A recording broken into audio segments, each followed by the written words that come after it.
This is HIIT'N 50, the fitness and wellness podcast serving the over 50 community.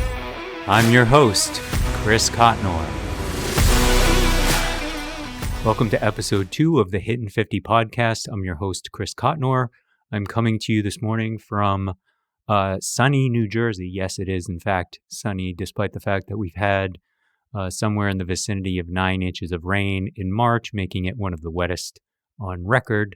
Last week I was traveling with my son at a swim meet. This week I am once again traveling with my son, though for a different reason.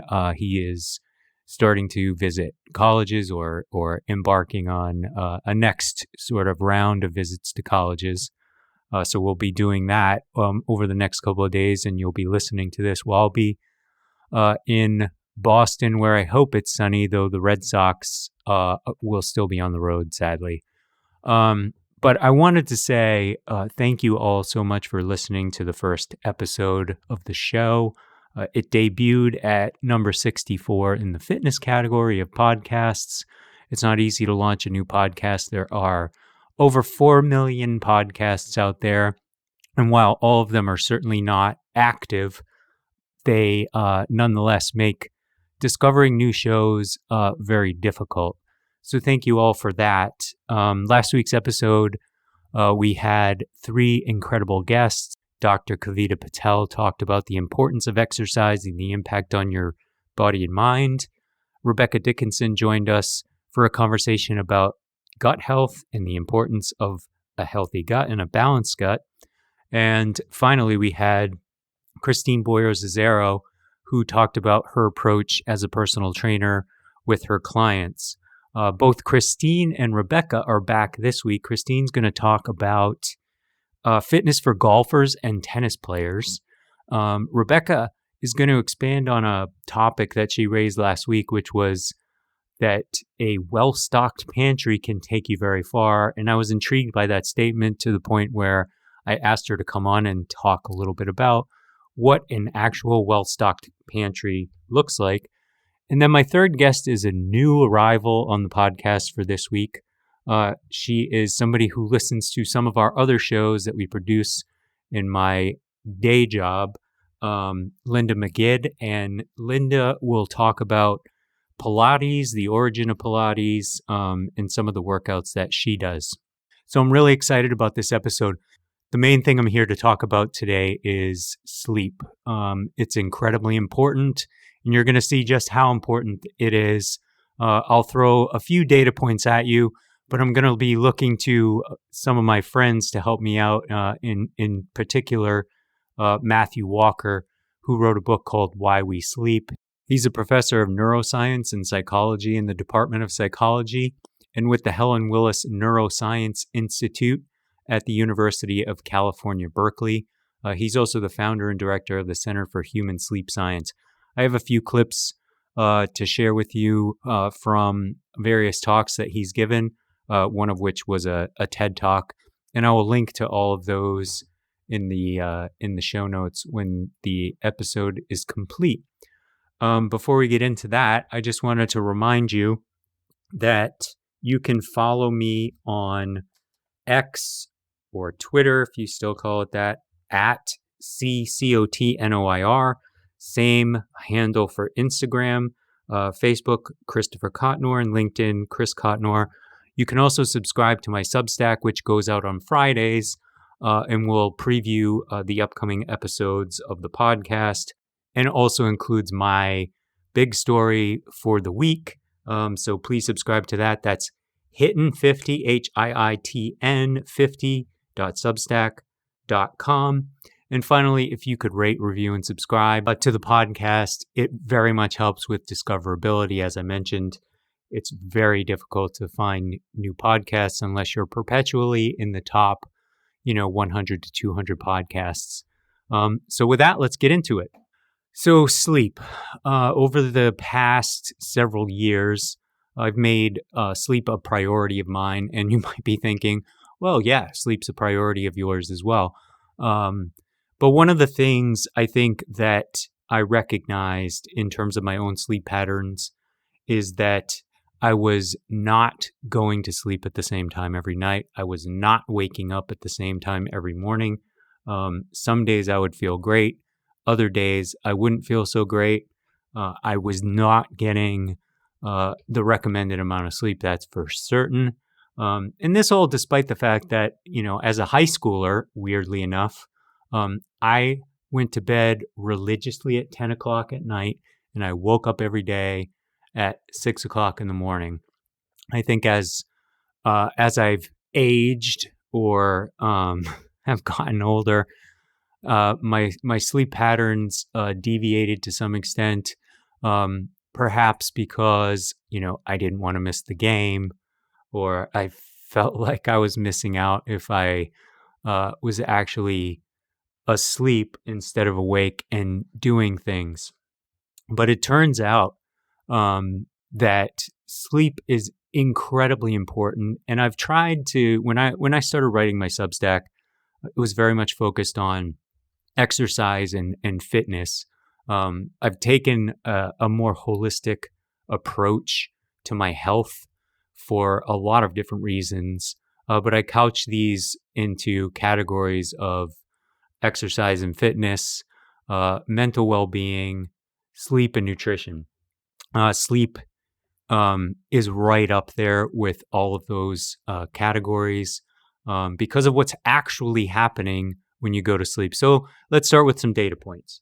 The CDC recommends that adults between the ages of 18 and 60 get at least 7 hours of sleep per night.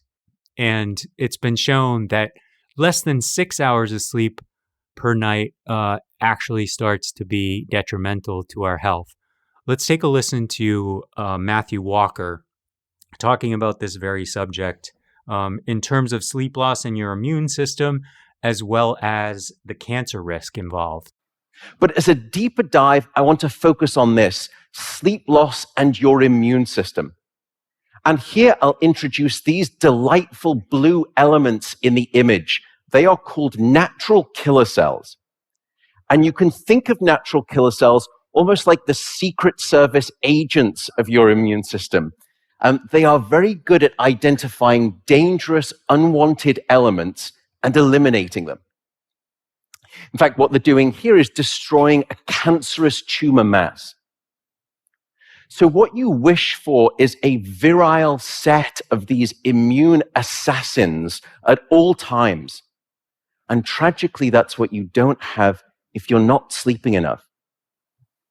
And you can perhaps understand why we're now finding significant links between short sleep duration and your risk for the development of numerous forms of cancer. Currently, that list includes cancer of the bowel, cancer of the prostate, and cancer of the breast. In fact, the link between a lack of sleep and cancer is now so strong that the World Health Organization has classified any form of nighttime shift work as a probable carcinogen. If that clip doesn't scare you to try to get better sleep at night, this might. So he's describing one of the largest global experiments with regard to sleep, and that is daylight savings. And I have actually experienced this myself.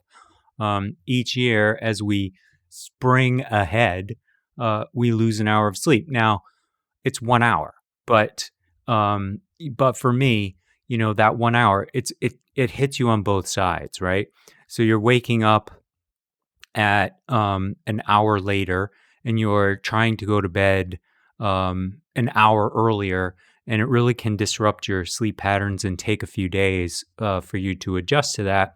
And I very much experienced this. In fact, if you read my Substack this past week, I had data, that was tracked through my sleep tracking app that showed not only how little sleep I got the day after daylight savings time, but also how it impacted my exercise routine.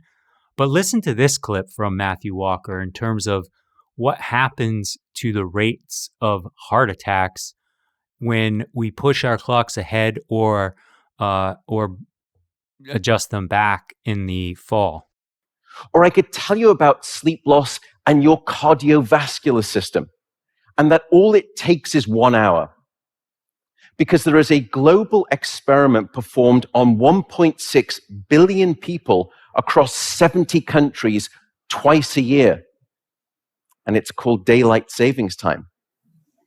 Now, in the spring, when we lose 1 hour of sleep, we see a subsequent 24% increase in heart attacks that following day. In the autumn, when we gain an hour of sleep, we see a 21% reduction in heart attacks. Now, you might be saying, no shit, Chris. I know sleep is important.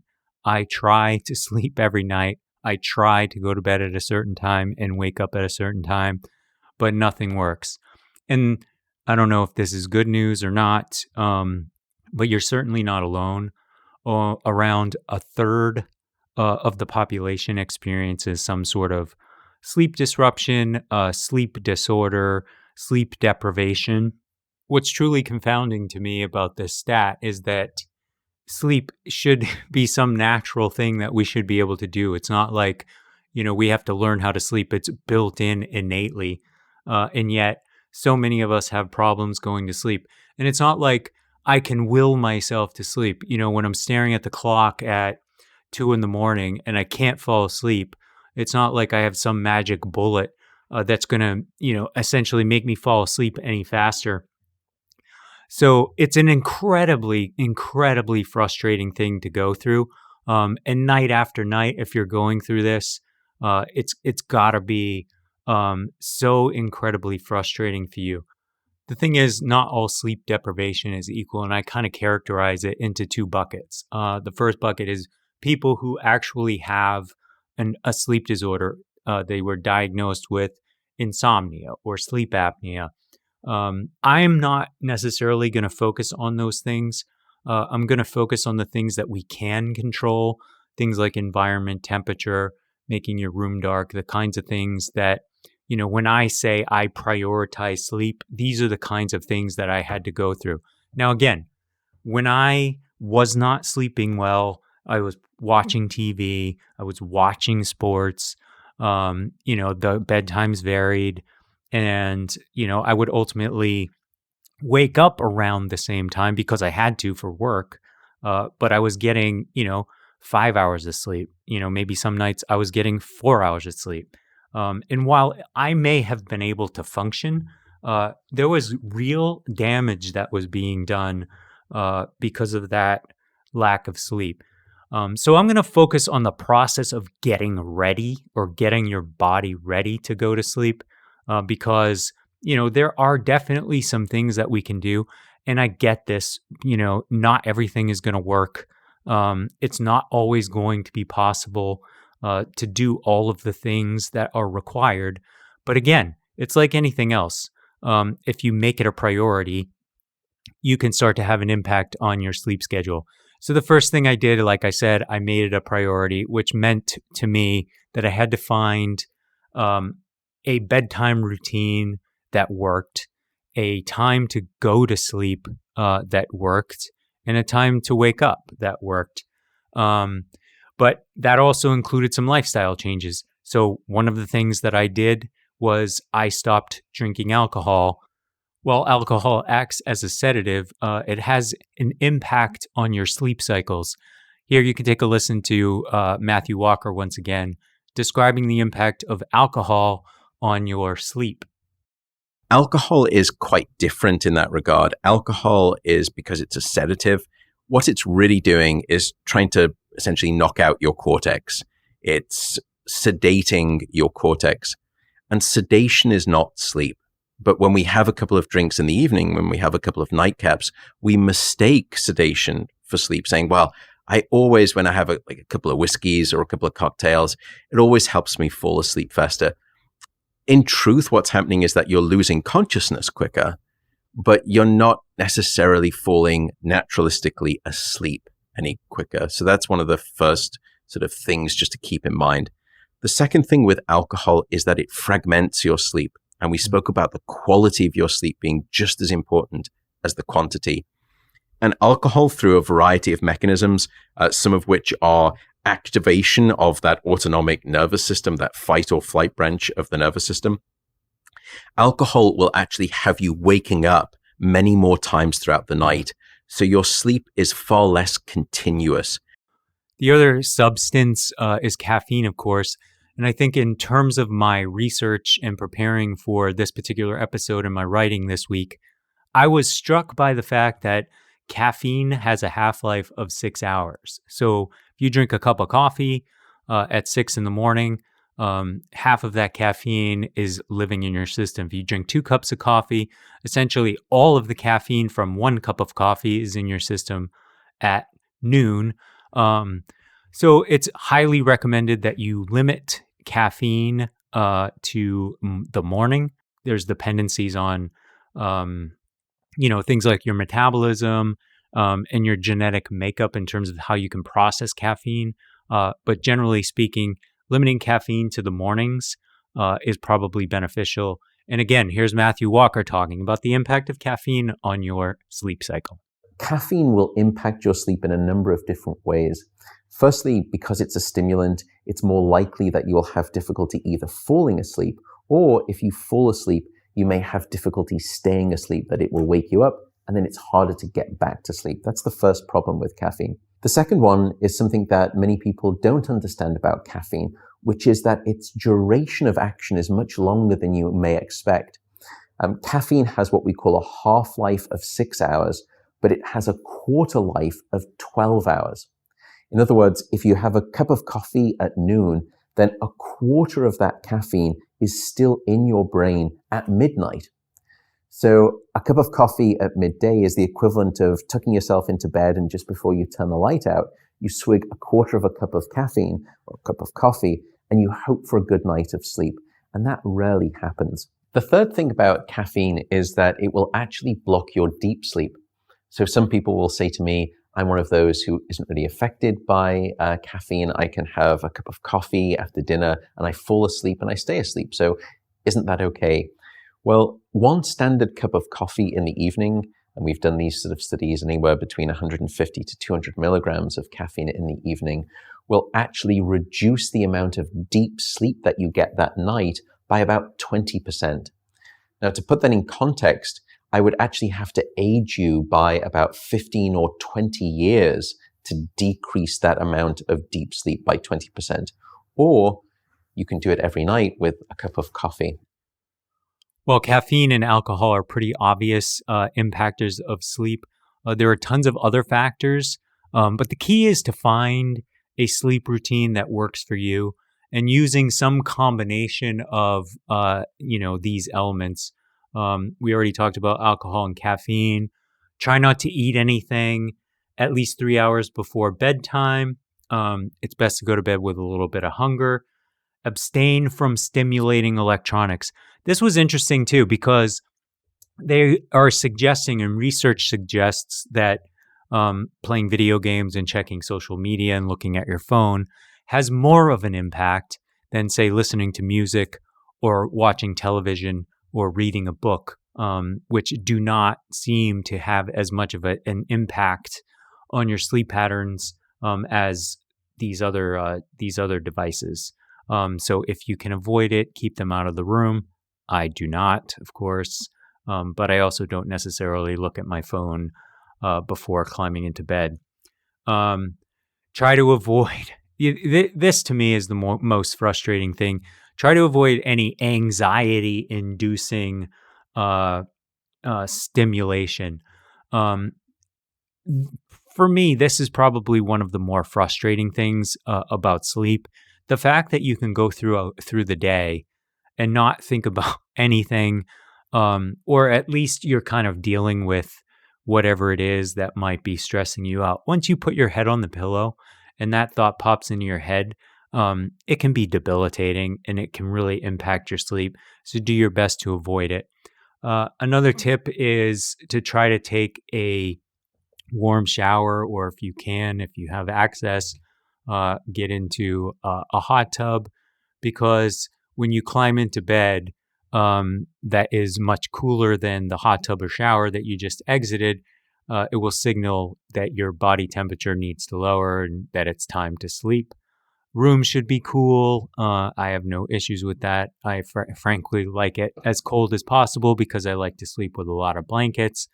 Darken the room completely.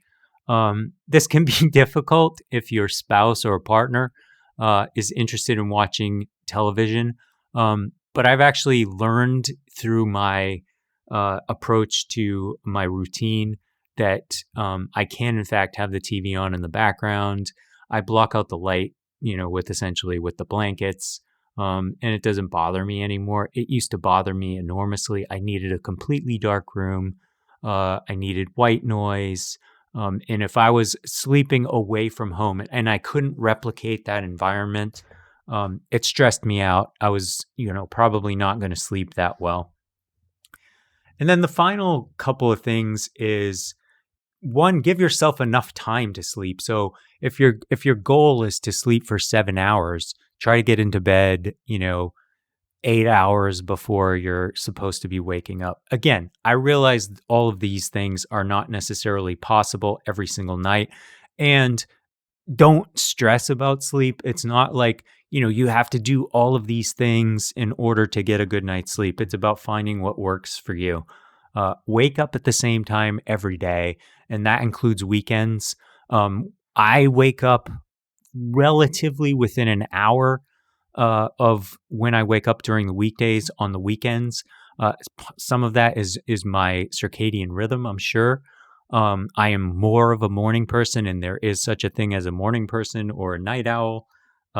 And those kinds of things, discovering that about yourself can have an impact on the sleep. So if you're trying to go to sleep and you're a night person, you're trying to go to sleep at 9:00 at night when your body is essentially not ready to go to sleep, you might have trouble falling asleep. Versus maybe you're more inclined to function better in the evening hours. So you might make your bedtime at 11 and wake up at 6 or 7. Again, all have dependencies on our responsibilities to our kids and to our employers. But that's what the research says. So I'm just letting you know. And then, I mentioned this already, but don't obsess over your sleep because that just exacerbates the issue. You're stressing about your sleep. You can't sleep. It's so hard to get out of that pattern or that routine. In summary, I would say, for me anyway, sleep is up there with exercise and nutrition and mental health. Sleep, frankly, contributes to your mental health in terms of how you feel the next day. Like, all of these things are obvious, but the thing to keep in mind is that there are actually health concerns for people who aren't getting enough sleep. So please make sleep a priority. Again, it's not going to be perfect. Not with the lives we lead, not with the kids we have, not with our responsibilities. But to make an impact, you need to make it a priority. This week's nutrition segment features a conversation with Rebecca Dickinson. We talk about what you should be stocking your pantry with.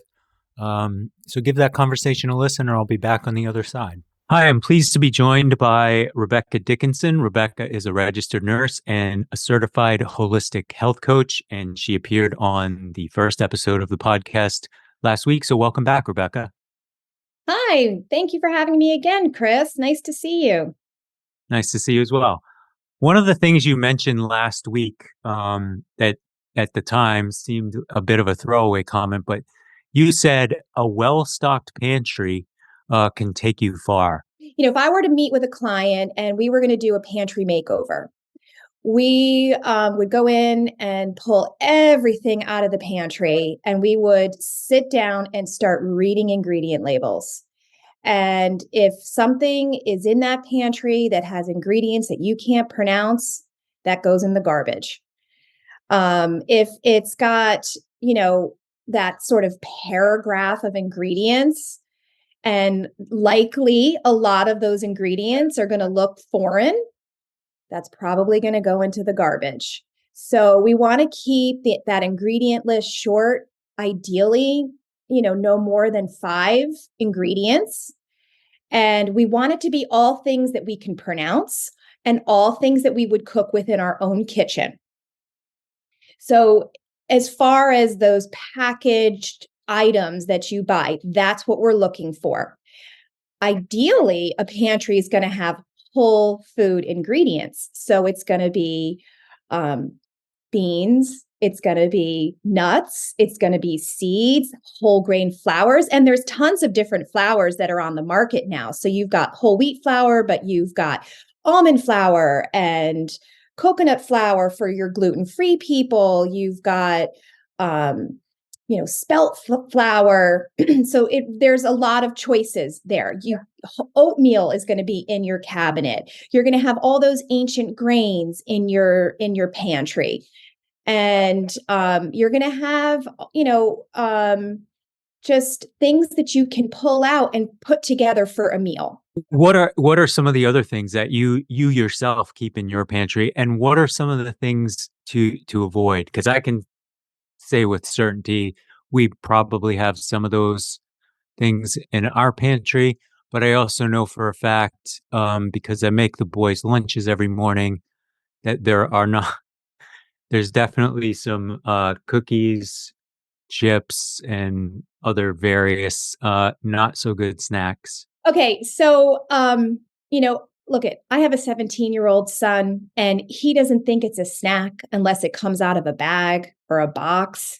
So when I suggest, have a piece of fruit, he kind of looks at me like, "Are you crazy, Mom?" So there are obviously certain things that are going to be non-negotiables. So it's a matter of finding the product that can be similar in taste, but maybe has better for you ingredients. So the example that I often use is if you grab a bag of Doritos off the store shelves and you look at those ingredients, it's going to be kind of scary. But if you grab the Late July brand of nacho corn chips, which taste very similar to a Dorito, those ingredients are going to be much cleaner. They're not perfect, but it's a better alternative. So for those non-negotiables, for your picky eaters in the house, maybe even yourself, there's certain snacks that you're just not going to let go of. There's always a cleaner choice out there that you can find. In my pantry, I like to stock it with nuts and trail mix and dried fruits. I have my favorite sort of on-the-go bar is the Larabar. It's usually very few ingredients. They're date and nut based. I find them to be pretty clean and they taste pretty darn good. And I've actually gotten my 17-year-old hooked on these Larabars, which is a huge feat for me. I'll have those little go-go squeezes, the applesauce. I buy the the one it's just one ingredient, and he'll grab a Larabar and a go-go squeeze, and out the door he'll go to the golf course. The last question I have is, I was traveling last week, and it was for a swim meet. The good news was they allowed us to pre-order meals, right? So they gave us a menu of things. We could choose from the menu, and it was ordered out and brought to the hotel because it was, long days, mornings and evenings. Yeah. That said, the choices were, it was all Italian. So it was going to be like, chicken parm and, just things that I, right at this moment, as I'm getting some additional testing done, I can't eat. So I ordered, chicken Caesar salad wrap, but that's not great either. There's probably mayonnaise, and I have no idea how this restaurant is preparing their food. So my question to you is, how do you, and I'm not, and I don't think you're saying either, you can't go out and have a good meal. That's not the point. No, definitely. But, there are people that want to go out and still eat healthy. So how do you accomplish that? Or if you're traveling, how do you accomplish that? Sure. So let's first of all think about, we're establishing a healthy eating pattern. So there's obviously going to be times where you're going to go out and, you're going to indulge, and you should never feel guilty about that. I like to think of the 80-20 rule. So 80% of the time I'm eating on par, but 20% of the time is that wiggle room. So, don't for a second think, okay, if I go out to dinner and I have a meal that maybe I wouldn't normally eat, I've kind of blown my healthy eating, because you definitely haven't. But with that being said, you can take a look at a menu and you can immediately start to think about some things that maybe aren't going to be your best choice. Things that, heavy cream sauces and lots of cheese and, bacon, those kinds of things. Caesar salad minus the wrap part isn't so bad. If you have the salad with some grilled chicken, salad dressing on the side, always. You can control, the amount of salad dressing you're putting on that salad. And suddenly you've taken, a meal and turned it into something that's definitely well within a healthy eating pattern. Fish is a great option when you're going out to eat, for sure. And ask, questions. How are things prepared? How is the fish, grilled? Is the chicken grilled? Is it fried? What are you frying it in? Those kinds of things.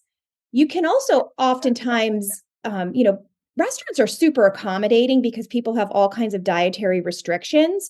So if you wanted to sort of deconstruct an entree and say, hey, listen, you know what, I've got some dietary restrictions and I really can't have that sauce. Could you just make it, just with some olive oil and salt and pepper? And you can do that. Or you can say, can I have the sauce on the side? And they're oftentimes super accommodating for that. Or they'll switch out, if a meal comes with French fries and you want a side salad instead, they'll oftentimes accommodate that as well. I want the French fries, but the side salad is a better idea. Yeah, well, we all want the French fries, but you know what? Get the French fries and share them for the table. Yeah, good. That's a good idea. Yeah, all of that makes a lot of sense. Well, Rebecca, I really appreciate you coming back, and hopefully you'll keep coming back because I really enjoy the segment. So thanks again for coming. Oh, thank you for having me. I've really come to enjoy these segments with Rebecca. She makes healthy eating to me a lot more accessible, though I can say with certainty that I won't be inviting her into my house to do a pantry makeover anytime soon because I would not have any food left.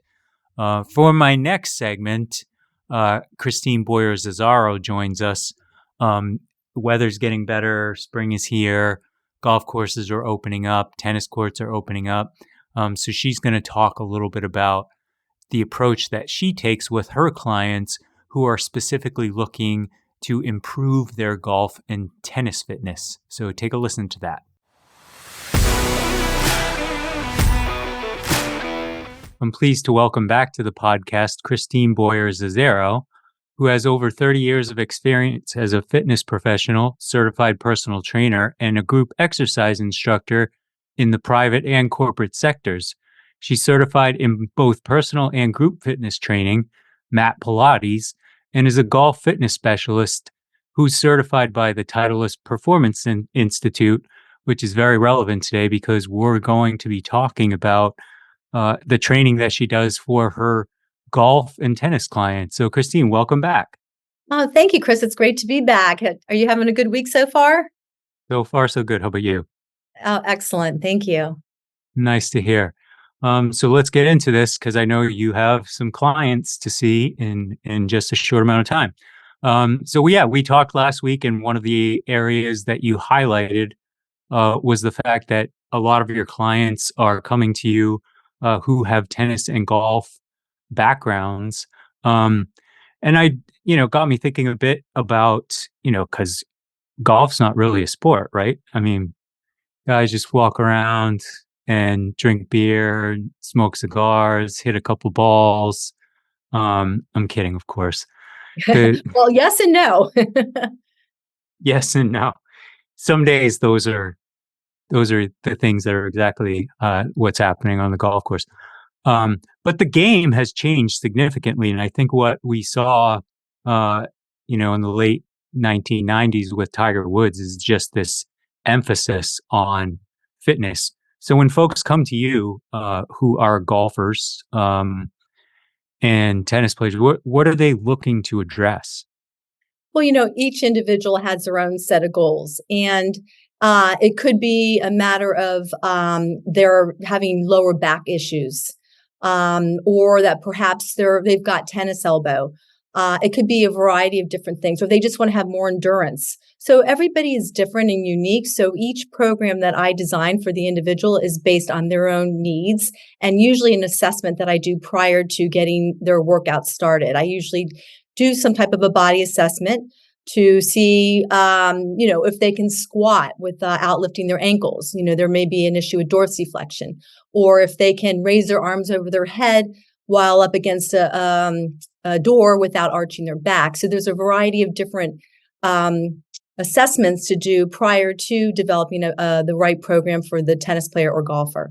Yeah, that I mentioned in my notes back and forth to you this week that I have experienced golfer's elbow, which I did not even know was a thing.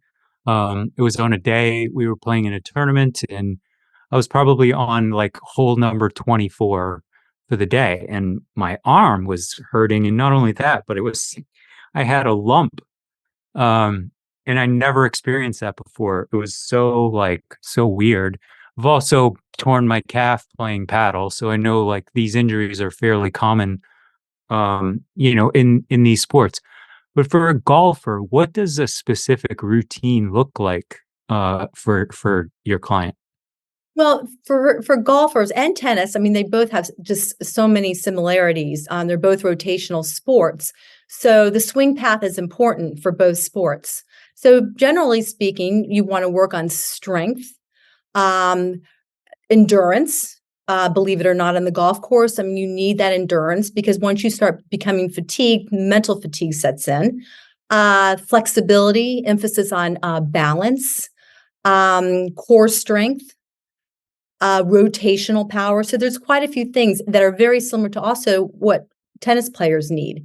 There are differences, but there are a lot of similarities as well. And are people coming to you after they suffer injuries, or are they trying to prevent them? A little bit of both? A little bit of both. I'll give you an example. I started with a new client yesterday, actually a member of Springbrook that we're familiar with. He just recently had hip replacement surgery, and he went through physical therapy, and he was given the okay by the doctor to resume pretty much normal activities. However, he's experiencing quite a bit of weakness in his legs and his core. He hasn't done much for the last several months, so he wants to just build up his strength again. As we know, power comes from the ground up, so it's extremely important to develop strength in the legs, work on balance, and also developing core strength. But because I take an approach of I like to create balance throughout the entire body, we're also working on upper body exercises as well. But most importantly, we're working on developing strength in the leg area because it's particularly the hip that was replaced. That leg is atrophied a little bit in strength, and he is feeling it throughout the whole body. Hip replacement makes me squirm. Oh my God, I can't imagine going through, hip replacements, knee replacements, the kinds of things that we're experiencing as we get older that become more common. It's not like, oh, I sprained my ankle playing basketball. It's I need a new hip. I mentioned that I've experienced a couple of injuries myself. So what are the kinds of things that you do to get people back? And you mentioned a little bit with the hip replacement surgery, but what other techniques do you use to get people back on the golf course or on the tennis court? Well, again, I do the assessment and find out where their physical imbalances are. And so, for example, somebody, let's just say the average golfer just wants to get in better shape, wants to get stronger, uses their arms more than their actual entire core area through the rotation of the swing. Because in tennis and golf, you want to make sure that you're able to separate the hip area from the shoulder area in the backswing. It's extremely important. Otherwise, it becomes all arms, or it can be, then you put stress on the lower back. So a lot of times we just do a general workout program that may consist of doing a few different leg machines, doing some squats. Obviously, again, it depends if they have knee issues and what have you, but doing some rotational work with medicine balls. I like the TRX, which I incorporate into a lot of my workouts, which will include not only working the back area and arm area, but also the core area as well. So it's really hard to give you like one specific workout because, again, it depends on the individual and what their needs are. I think, and you mentioned strength training. I'm curious just how hard you push people. Strength training is becoming very important as people age. It is important as people age. But I also don't necessarily think there's sort of a standard definition for strength training. So, training heavy is kind of a necessity, but it's a topic that I am actually going to explore. Well, again, that's also another, depends on the individual. Certain people you can really push. I always start off slow. I like to take baby steps before we run. And as I get to know the person, understand their body mechanics more, understand how they can tolerate different, experiences, I will then start to pick up the pace in pushing them. If they experience any, discomfort or what have you, I draw back. So, again, it's a matter of the individual. I'm not a cookie cutter trainer. I don't have one workout that works the same for every individual. It's a very unique process in the individual's needs. Well, the sun is not out today, nor I think it's going to be out tomorrow, but I had somebody reach out and ask me if I wanted to play golf this weekend, which was kind of like, oh my gosh, I guess spring is really here. So hopefully you're successful getting your clients back on the golf course or on the tennis court.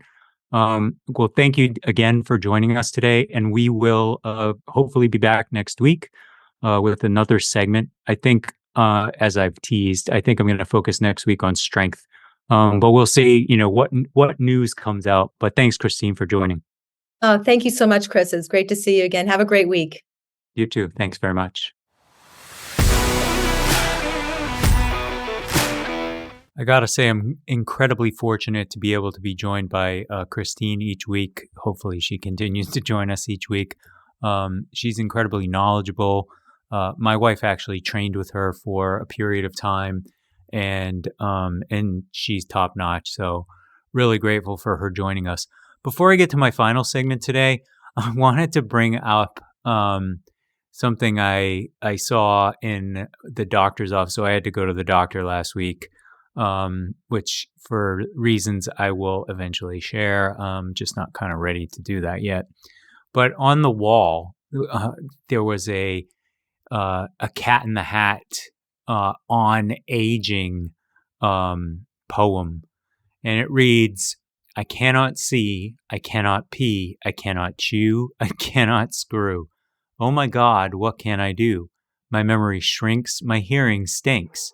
No sense of smell, I look like hell. My mood is bad, can you tell? My body's drooping, have trouble pooping. The golden years have come at last. The golden years can kiss my ass." I'll try to include something funny each week because I know we're talking about serious things. And in fact, one of the things Christine raised when we were chatting was some funny stories that she's going to share. And I think an episode of Funny Stories is on the horizon. So look forward to that in a future episode. My last guest is Linda Magid. Linda reached out to me via email after listening to the podcast and asked if she could be on the podcast. And I was like, fantastic. So she joins us today to talk about Pilates.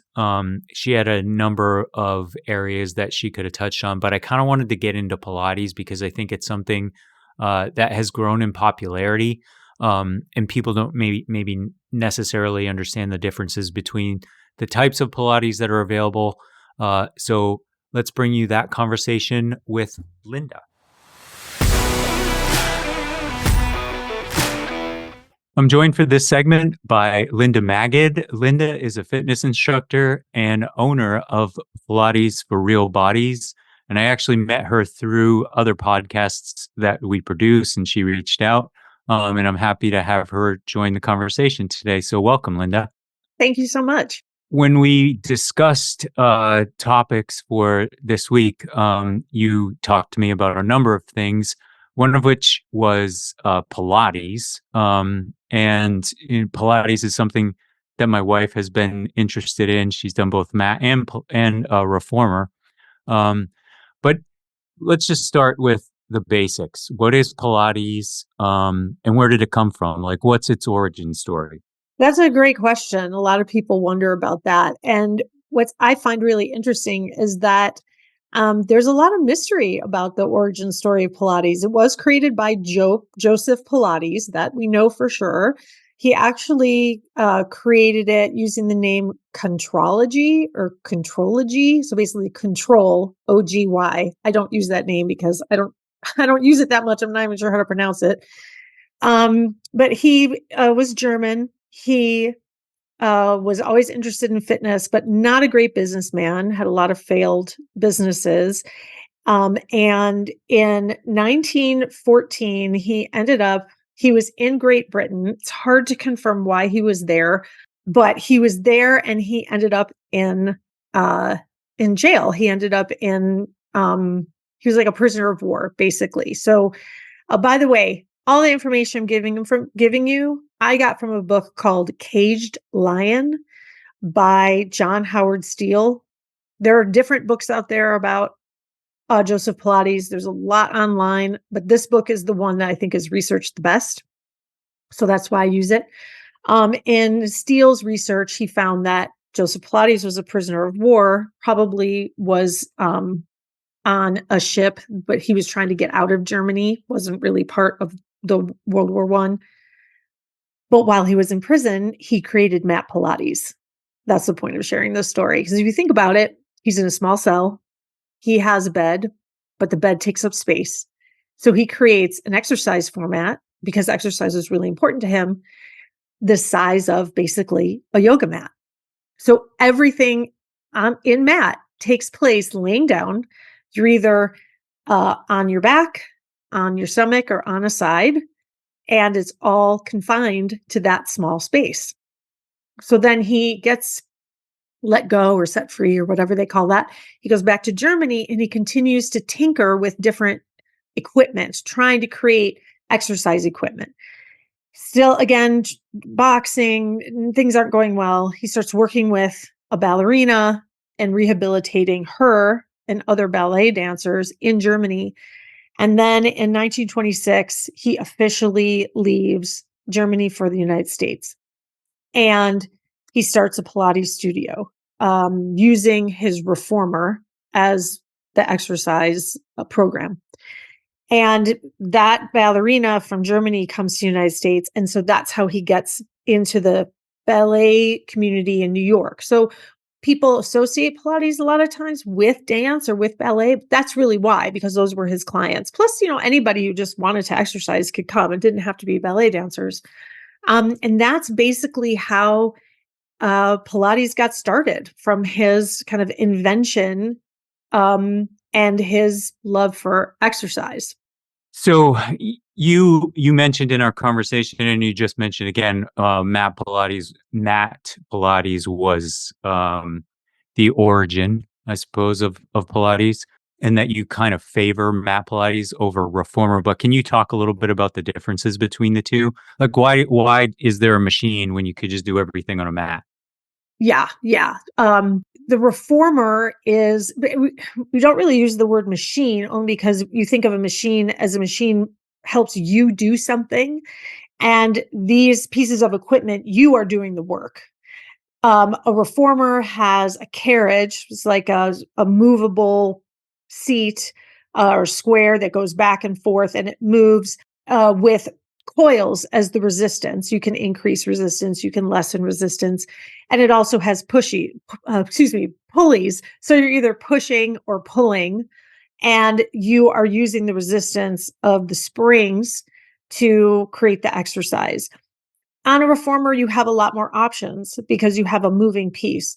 When you're on the floor, you have yourself and the mat. There are different pieces of equipment you can add. You can add a block, you can add small weights, you could add what's called a Pilates ring that creates some resistance.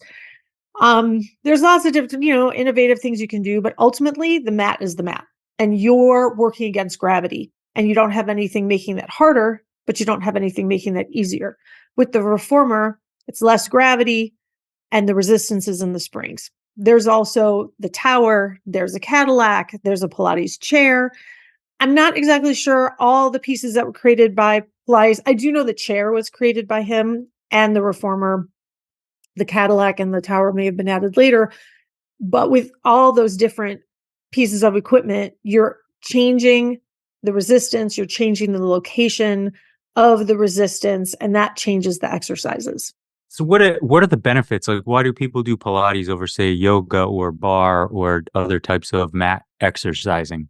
In Pilates, there's two different kinds. There's traditional and there's contemporary. Traditional is the kind that I teach.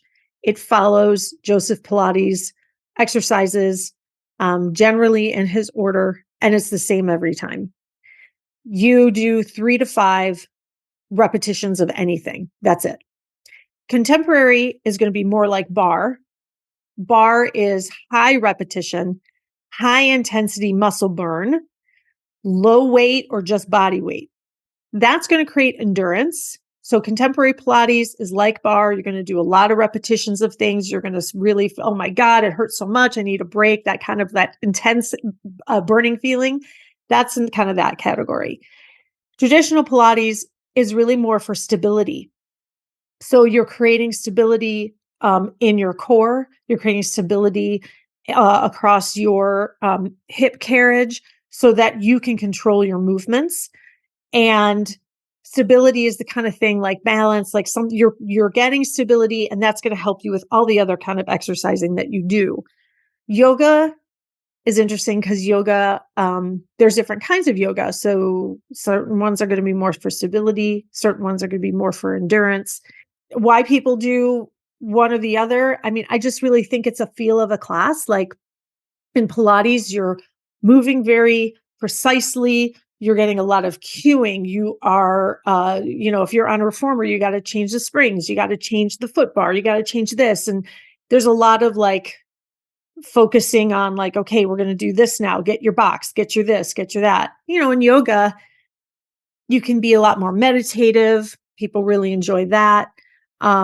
There's a lot more intentional stretching involved. So they really are very different. And if anybody has never done a mat Pilates class, they are kind of hard to find because the reformer's more popular. There aren't a lot of us mat instructors, but if you can find a mat class at your local gym or anything, I definitely recommend trying it, or, going onto YouTube and finding my videos, try it, because it is so different from the other formats. Do you need to go to a class, or can you do it at home? You absolutely can do it at home. I mean, you don't even need a mat. You just need like basically carpet, something comfortable, because you're going to be rolling and laying on your side. So you want to have a little bit of cushion there. But yeah, you can totally do it online. And that's the thing I like about mat, is that it's very accessible. Reformers are expensive. They can be up to $10,000. Taking classes can be expensive because the people who are giving the class with all those reformers, they got to pay for all those reformers. So mat is the most accessible. And so I've never done Pilates before, but so what kinds of exercise, like, can you do, are there 5-minute exercise or 5-minute routines for Pilates, or 15-minute routines for Pilates? Is it like, what does it look like? Okay. So each exercise is really called a movement, because in that thing, you're doing a movement for that, and then you stop and you switch to a new movement. Each movement has a name. So there's the 100, the half roll back, the roll up, leg circles. And each one has its own focus and what you're working on. You can do beginner, intermediate, and advanced. Some classes don't delineate that at all. I would say trying to find one that's like 30 minutes will give you a good workout, because that instructor is likely going to go a little bit, kind of at a fast clip, so that you can get in 20, 25 movements in that 30 minutes. It isn't like, I want to work on my core, I want to work on my upper body. It's not like that. Pilates, especially traditional Pilates, focuses on your whole body through the whole thing. So you don't need to stretch afterward because you've been stretching through the whole class. Your warm up typically is core focused warm up. And then you are working your arms, your legs, your core, your back, your glutes through the whole class. Those are all the questions that I had. Where can people find your videos? You can find me on YouTube at Pilates for Real Bodies. I have a much longer video that is sort of like the too long didn't read version of the book, Caged Lion. That's a pretty popular video, actually. And I also have a video about different kinds of exercise. So stability versus strength versus endurance versus cardio. So if you're like, I don't know where to begin or what I'm doing, where does it fit? You can check that video out. And then I also have free exercise videos that you can go and try. That's great. And I'll include links to your YouTube channel and whatever else you'd like to send me for our folks to visit. Linda, it's been a pleasure talking to you. I really appreciate your time, and thanks very much. Hope to see you again on another episode. Oh, I can't wait. Oh, with that, episode 2 has come to a close. I just wanted to end with a few things. First is, this is a labor of love for me. The only thing that I ask is that if you enjoy this podcast, that you share with your friends, subscribe to my Substack, and follow me. Please rate, review, and subscribe the show. As I mentioned earlier, it helps with discoverability. And then the final thing is that all of the links that I referenced in this podcast today will be included in the show notes. And I'm also linking to the Pittsburgh Sleep Index, which can help you evaluate how you're sleeping at night. It's a pretty standard questionnaire. It takes literally 5 minutes. I did it myself. And it will give you a score, that essentially says you're sleeping poorly or not, which, by the way, I'm sure you know, but in any case, it's a good resource. And for next week's episode, I am going to be covering strength training and the importance of strength training. One, as it relates to longevity, but two, as it relates to our overall fitness. So have a great week, everyone, and I will see you next week. Thanks for listening, and stay healthy. Bye-bye.